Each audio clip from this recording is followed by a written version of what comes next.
L'Éternel le soutiendra sur un lit de langueur. Tu transformeras tout son lit quand il sera malade. J'ai dit, Éternel, use de grâce envers moi.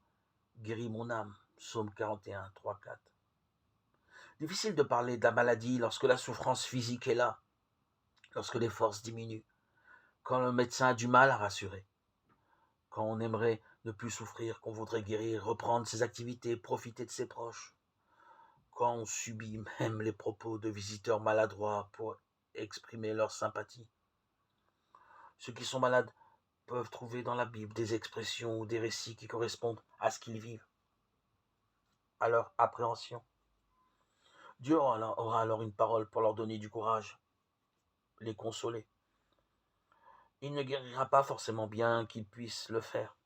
Il est souverain et n'a pas d'explication à nous donner. Cependant, je trouve dans la Bible des paroles réconfortantes, quelle que soit l'issue de la maladie. Dieu veut que le malade fasse l'expérience de sa présence et de ses soins. Il est celui qui comprend le mieux la personne qui souffre et qui a le pouvoir de la soutenir. Il y a pourtant une guérison qui peut être certaine, c'est celle de l'âme. Jésus est venu sur la terre comme le divin médecin. S'il a guéri des maladies physiques, il a surtout voulu nous sauver de la maladie mortelle qu'est le péché.